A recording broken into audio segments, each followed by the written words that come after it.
Did you know that the city of Cincinnati, Ohio, here in the United States of America, was named after George Washington? Well, kind of.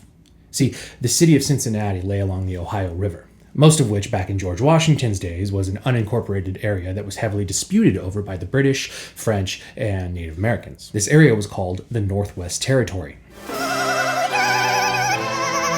I said territory, not territories.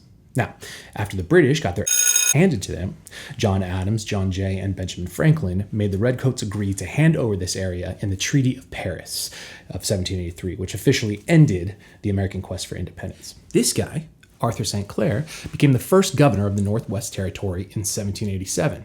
He conglomerated these townships around the river and renamed it Cincinnati. Why? Well, before he was governor, St. Clair fought in the French and Indian War and the Revolutionary War, rising to the rank of Major General. And he also oversaw the Pennsylvania sector of an exclusive fraternity called the Society of Cincinnati, the name which was inspired by George Washington.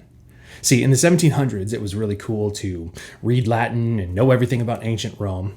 And when the newly independent Americans saw how bad George Washington was as commander-in-chief, they believed that it was a strong possibility that he would leave the war and make himself the new king of America. A dictator, or Caesar, if you will, which was kind of the custom in ancient Rome.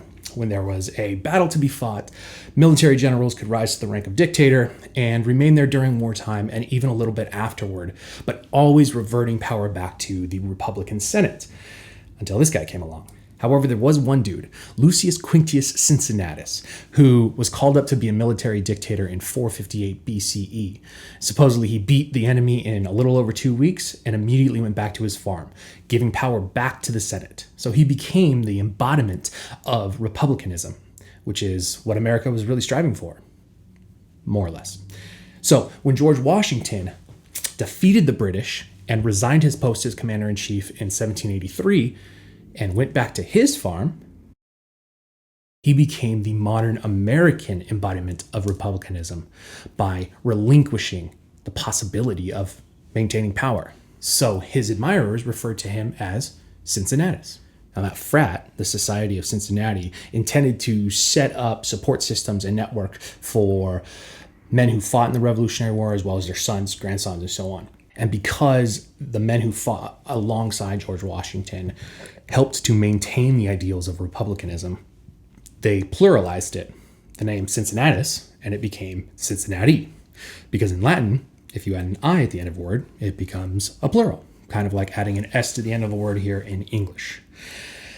And that is how Cincinnati was named after George Washington. Kind of.